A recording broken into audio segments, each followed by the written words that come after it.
The date was the 23rd of October 1944. In the dense, rain-soaked forests near the German border, silence hung heavier than the fog. Wehrmacht sentries scanned the darkness, waiting for the next wave of young Americans to stumble toward their lines. They had seen this before. Green troops, frightened voices, confused orders. Another easy night. Or so they thought. Across the no-man's land, something moved quietly, deliberately. No shouted commands, no clatter of boots. Just the faint rustle of men trained to hunt in darkness. Within minutes, German outposts began to vanish, one by one. These were not rookies. They were the 104th Infantry Division, the Timberwolves, and they belonged to a commander the Germans would soon learn to fear. His name carried through the fog like a whispered curse, Terry de la Mesa Allen. To his men, he was Terrible Terry, rough, fearless, and utterly relentless. To the enemy, he was the ghost who never slept. Allen was no ordinary general. He had been fired once, disgraced for being too aggressive, too undisciplined for the parade ground. Yet the men who fought under him would have followed him into hell itself because he always led from the front. He fought wars his own way. At night, up close, and without mercy for hesitation. The legend of Terrible Terry was not born from medals or headlines. It was forged in mud, fire, and the screams of battle from the deserts of North Africa to the frozen woods of Europe. He believed in one thing above all: simplicity saves lives. The simpler the plan, the fewer his men would die. By the time German soldiers realized who they were facing that October night, it was too late. The Timberwolves were already inside their lines. The forest that had once protected them had turned against them, every shadow, every tree, alive with movement. That night, the Wehrmacht learned a new kind of fear. Because that night, the darkness belonged to Terry Allen. Terry de la Mesa Allen was born on April 1st, 1888, at Fort Douglas, Utah Territory, literally inside the U.S. Army. His first lullaby was the sound of bugles and cavalry hooves on dry ground. His father, Colonel Samuel Allen, was a career officer, a product of the old frontier army that moved from post to post, chasing Apache raiders and smugglers. His mother came from a long line of soldiers as well. Her father, Captain Carlos Alvarez de la Mesa, had fought for the Union at Gettysburg, bleeding for a country still struggling to define itself. For the Allens, the army was not a profession, it was inheritance. From the beginning, Terry Allen was restless. He learned to ride before he could read, learned to shoot before he could spell his name. Rules irritated him. Authority was a challenge to be tested, not obeyed. On dusty parade fields across the American West, young Terry watched officers drilling troops under the burning sun and quietly decided he would lead differently. In 1907, Allen earned what every Army family dreamed of: an appointment to West Point. It should have been the culmination of generations of service.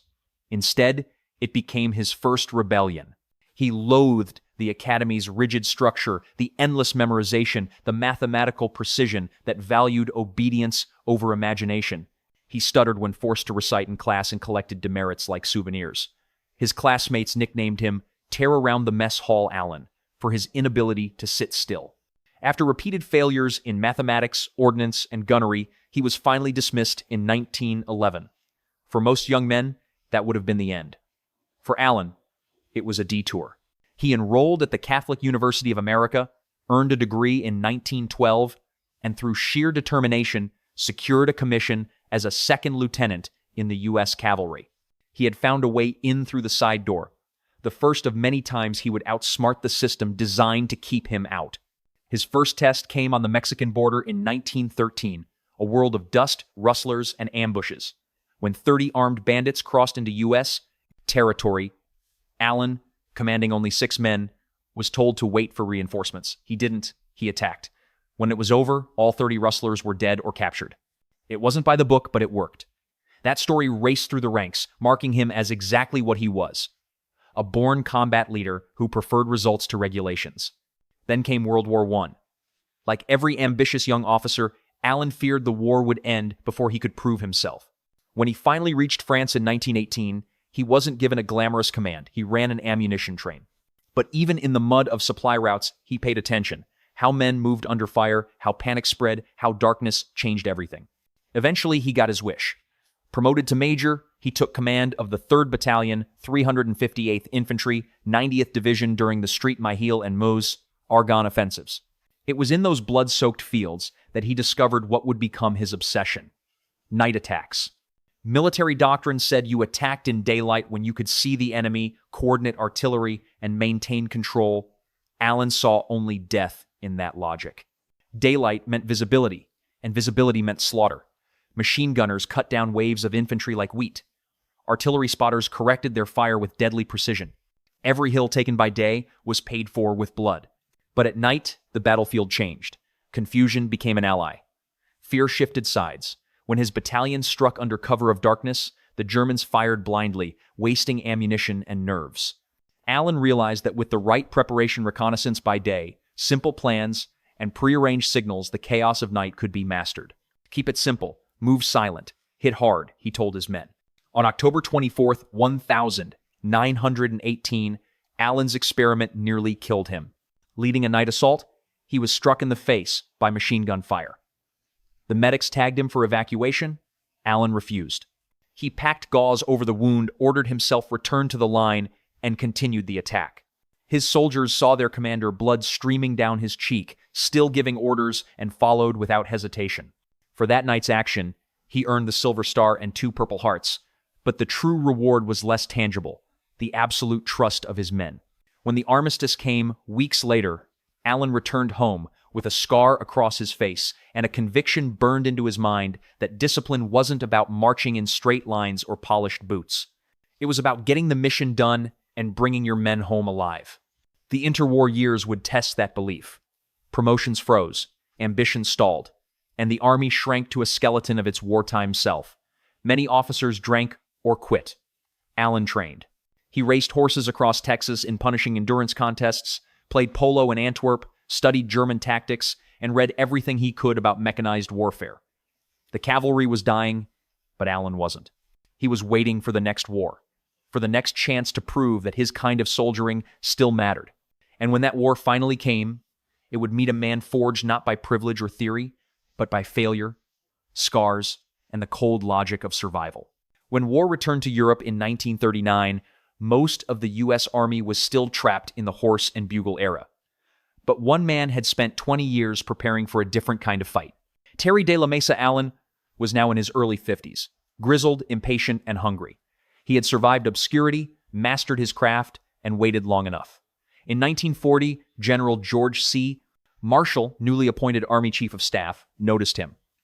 Marshall had a gift for finding talent hidden beneath bureaucracy. He looked at Lieutenant Colonel Allen and saw not a rule breaker, but a warrior. He promoted Allen directly to Brigadier General, skipping an entire rank, a near unheard-of leap. To the Army establishment, it was madness. To Marshall, it was necessity. America would soon fight a modern war, and modern wars needed men who could win, not just march. By 1942, Allen was given the ultimate test: command of the 1st Infantry Division, the famed Big Red One, the oldest division in the U.S. Army. Its soldiers were proud but untested in large-scale combat. Marshall's brief to Allen was simple: make them ready. Allen's preparation was brutal. He believed soldiers should suffer more in training than in battle. Long marches, live-fire drills, surprise night alerts, his men cursed him, then later thanked him. He built not parade ground precision, but combat instinct. That instinct was about to face its trial by fire. On the 8th of November, 1942, as part of Operation Torch, Allen led the Big Red One ashore near Oran, Algeria, America's first major offensive of the war. The beaches were chaos, surf pounding, machine guns raking the sand, men choking on exhaust and fear. By dusk, they had seized their objectives, but at a cost 418 casualties, including 94 dead. The Americans were finally in the fight. Then came Tunisia, where the war turned savage. Facing Erwin Rommel's Afrika Korps, the Americans learned hard lessons. At Kasserine Pass, inexperienced units broke and ran under German armor. Tanks burst through defensive lines. Radios failed. Commanders panicked. To many, it looked like the end, but not to Terry Allen. At Jebel El Hamra, he counterattacked. Personally positioning artillery, shouting coordinates through smoke and confusion, Allen rallied his men and stabilized the front. His units captured 400 prisoners. Kasserine became the symbol of American humiliation, Hamra of its rebirth.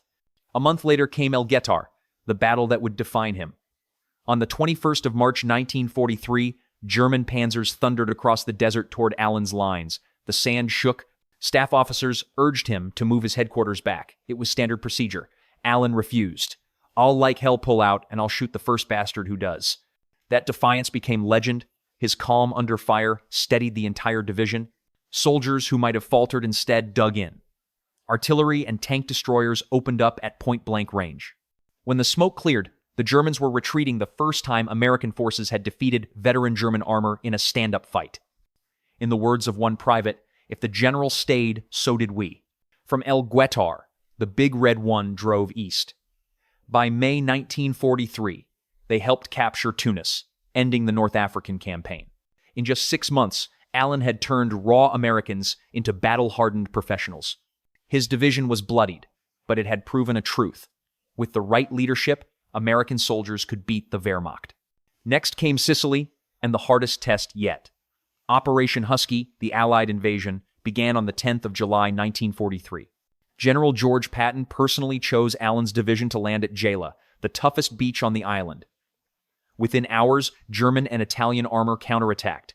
Allen's men held, firing from dunes and scrub, while naval guns blasted enemy tanks just yards away. Patton later said that any other division might have folded. The Big Red One didn't. Then came Troina, a mountain fortress guarding the roads through Sicily. From July 31 to August 6, Allen's troops assaulted it day after day, enduring 24 German counterattacks. The town changed hands multiple times. The slopes ran red with blood. Under relentless artillery and heat, the division fought with mechanical persistence, tired, half-strength, but unbreakable. When Troina finally fell, the Germans withdrew. The road to Messina lay open. That victory, however, carried a hidden cost. Allen's men adored him maybe too much. Their confidence blurred into arrogance. Discipline slipped. They sang bawdy songs on marches, ignored parade standards, and referred to their general as Terry instead of Sir. To them, it was affection. To higher command, it was anarchy. On the 9th of August 1943, Time magazine hit newsstands with Allen's portrait on its cover, calling him a great division commander in the making. 2 days earlier, he had been relieved of command. Omar Bradley, his corps commander, believed Allen and his deputy, Theodore Roosevelt Jr., had allowed discipline to erode. Others claimed the decision came from Eisenhower and Patton, who wanted a steadier hand for the long war ahead. It was, as Eisenhower later admitted, a terrible injustice to General Allen to hint that he was relieved for inefficiency. Bradley himself confessed that none excelled the unpredictable Terry Allen in the leadership of troops. But reputations in war are fragile. One moment you're the hero on the cover of Time. The next, you're gone. When he boarded the ship home, Allen didn't rage. He lit a cigarette and said only, "I guess they want a different kind of soldier." Maybe they did. But the war wasn't finished with him yet. They thought he was finished. Fired at the height of his fame, dismissed as too reckless, too undisciplined, Terry de la Mesa Allen should have faded into history. But men like Allen don't retire quietly. He was a fighter, and fighters only rest when there's nothing left to fight for. In October 1943, he was given a second-chance command of a brand-new unit, the 104th Infantry Division, training at Camp Adair, Oregon. These were not seasoned professionals like the Big Red One. They were young Americans from the factories and farms of the West, average age barely 21. They had never seen Europe, much less combat. To most generals, this would have been a disappointment. To Allen, it was a blank canvas. He looked at those fresh faces and saw potential. "They don't know fear yet," he told a staff officer. "Good. We'll teach them how to use it." His method was brutal. Standard Army training required 10 to 12 hours a week of field exercises. Allen pushed his men through 30 to 35 hours, often 6 days straight. They trained in driving rain, in forests so dark they could not see the man next to them. He introduced live ammunition, real artillery, smoke, and confusion, everything that would make training feel like battle. Above all, he made night fighting their specialty. "If you can fight in the dark," he said, "you can fight anywhere." Einmal. Every aspect of training revolved around darkness navigation by compass and terrain memory, hand signals instead of radios, silent movement through underbrush, flanking maneuvers under the moonlight. He drilled his soldiers to the point of exhaustion, then kept drilling. Some officers protested that it was excessive. Allen replied, "You think I'm tough? Wait until the Germans see you coming." Hauer. By mid-1944, The Timberwolves had become the only American division specifically trained for night combat. Bradley himself would later admit, "Allen brought the only division I know of that was prepared for night fighting."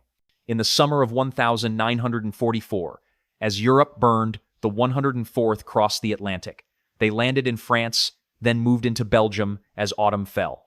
On the 23rd of October 1944, they entered combat near the German border, the very night that would mark Allen's redemption. The Germans waiting in those forests expected an easy defense. Intelligence briefings called the 104th a new American division, untested in battle. Wehrmacht veterans laughed. They would not be laughing long. That night, Allen struck. His troops advanced silently through the fog.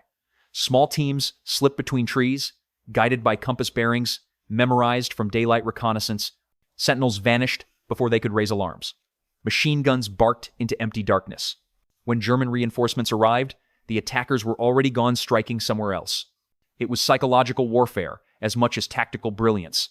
The enemy no longer trusted the night. Shadows became threats, silence became dread. By dawn, entire German platoons had been overrun. Their report spoke of an American division that fought like demons after dark. For months, the pattern repeated.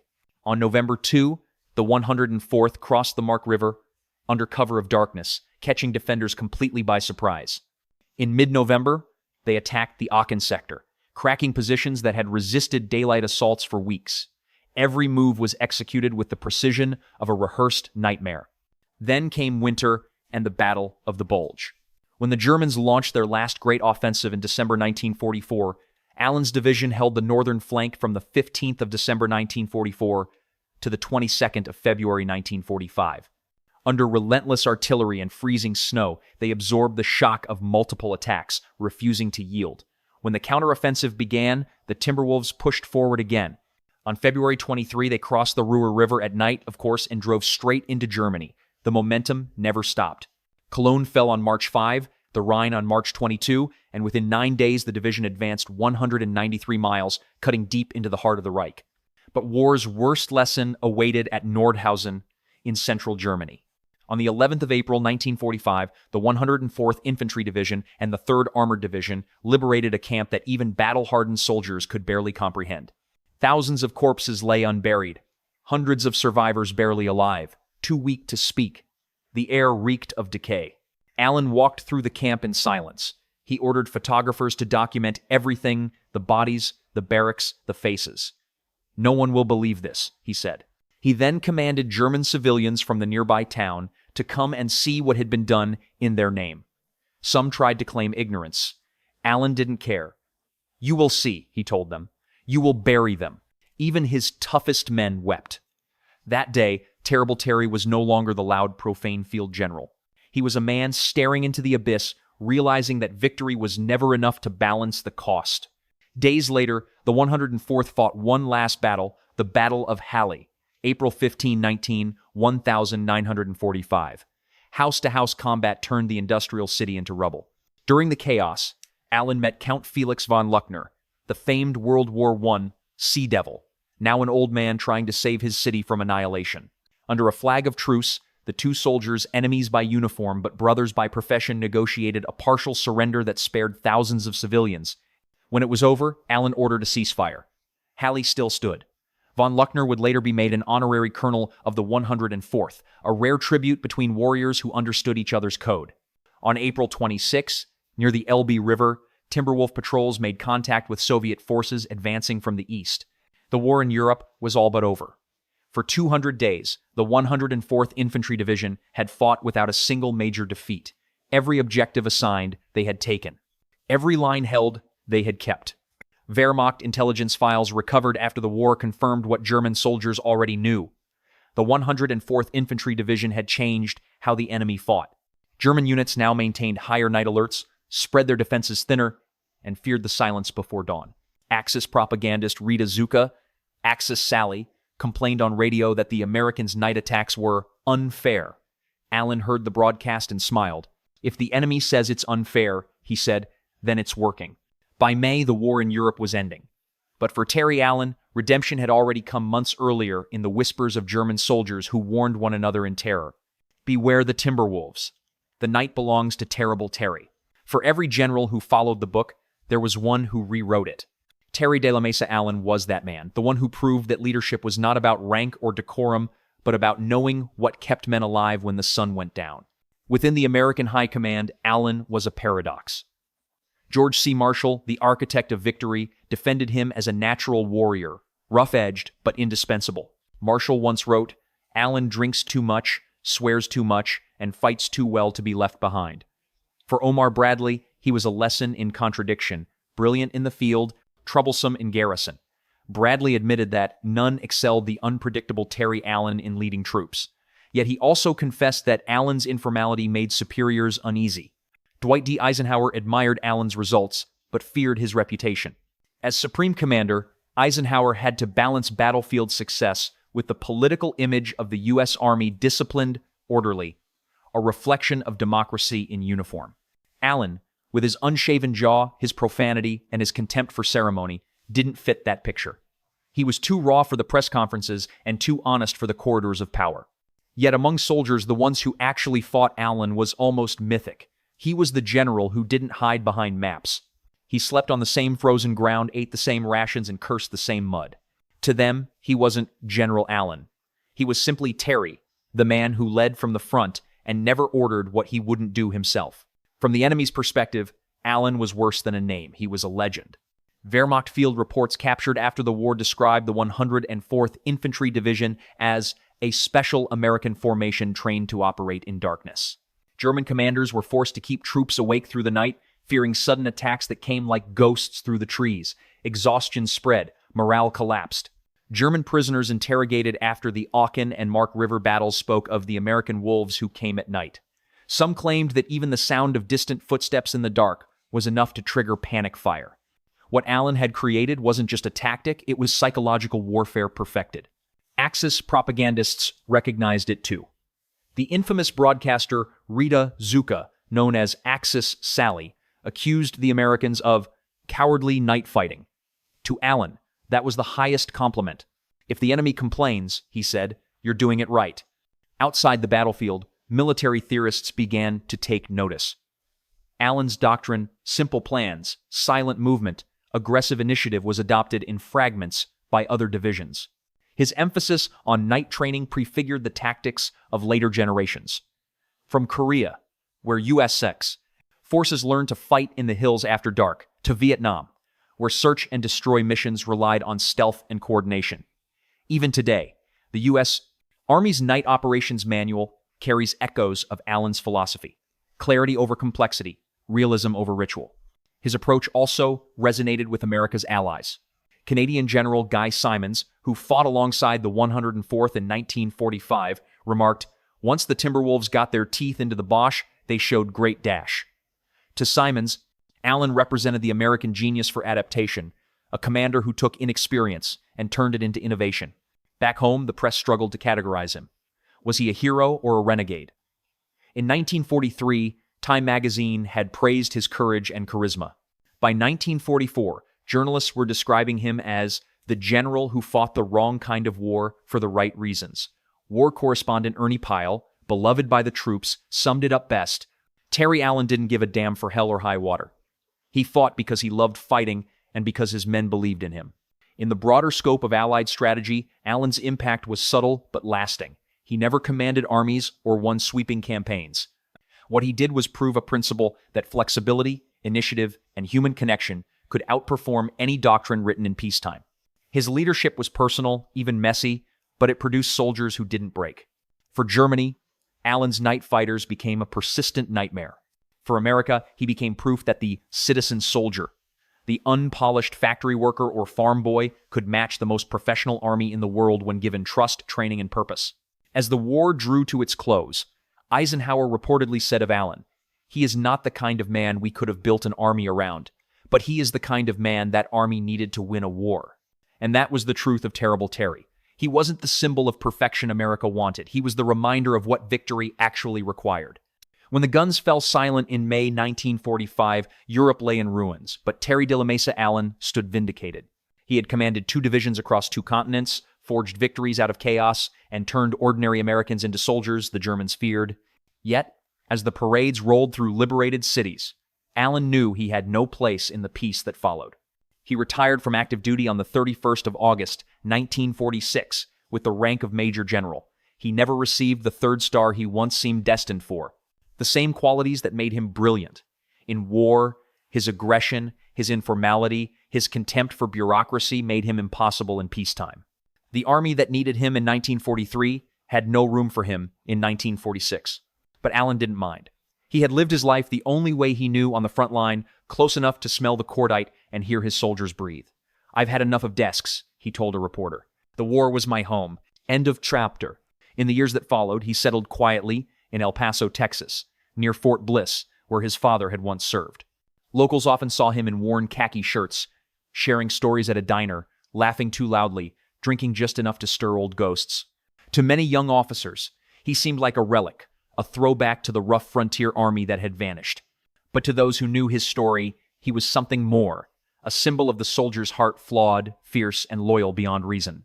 Then, in October 1967, tragedy struck. His only son, Lieutenant Colonel Terry de la Mesa Allen Jr., commanding the 2nd Battalion, 28th Infantry Regiment, the same unit his father had once led in World War I, was killed in action near Lai Khe, Vietnam. His battalion had walked into a deadly ambush by 2 Viet Cong regiments. Allen Jr. was shot multiple times while trying to rally his men. He died as he had lived, leading from the front. When the telegram arrived, the old general said nothing. Witnesses recalled him sitting on his porch, staring into the desert. His hands shook, but his eyes stayed dry. He was proud, a family friend later said, but something inside him broke that day. In the months after his son's death, Allen's health declined rapidly. Strokes, heart trouble, and the slow erosion of will. He'd fought every enemy he ever met, his wife said softly, but he couldn't fight this one. On the 12th of September 1969, Terrible Terry Allen, the cavalryman, the maverick, the night fighter, died at age 81. They buried him at Fort Bliss National Cemetery. Beside his son, father and son, 2 soldiers, 2 wars, 1 legacy. Today, at the United States Military Academy at West Point, the institution that once expelled him for failing mathematics now presents the General Terry de la Mesa Allen Award each year to the cadet who demonstrates the highest leadership in military science. The academy that couldn't contain him in youth now honors his name in perpetuity. It is one of history's gentlest ironies. The rebel returned as a role model. For historians, Allen remains a study in contradiction. He never commanded armies or shaped grand strategy. He didn't invent new weapons or draft new doctrines. What he did was simpler and harder. He taught men how to win. He proved that trust, toughness, and truth mattered more than polish or protocol. To his soldiers, he was the man who stood beside them in the dirt. To his enemies, he was the shadow that haunted their nights. To posterity, he is a reminder that victory often belongs not to the perfect, but to the relentless. In an interview late in life, Allen once said, "Discipline is not about looking good. It's about staying alive. A soldier who fights for his buddy will do more for you than any manual ever written." That was his gospel. So when we think of the Big Red One charging through Tunisia, or the Timberwolves crossing the Rhine in the dead of night, we're really thinking of the same man, the restless cavalry officer who refused to quit, even when the army itself turned against him. The German veterans who fought him in those dark forests of Belgium remembered his tactics long after the war ended. They called his soldiers the wolves of the night. They remembered his name whispered in warning Terrible Terry. And maybe, on some cold night, when the world once again forgets what kind of courage it takes to face the dark, we should remember him too, the general who proved that light doesn't always defeat darkness. Sometimes it learns to fight inside it. Their courage built the world we inherited. Subscribe to WW2 Tales, Legacy of Heroes, and share your thoughts below about what true heroism means to you today.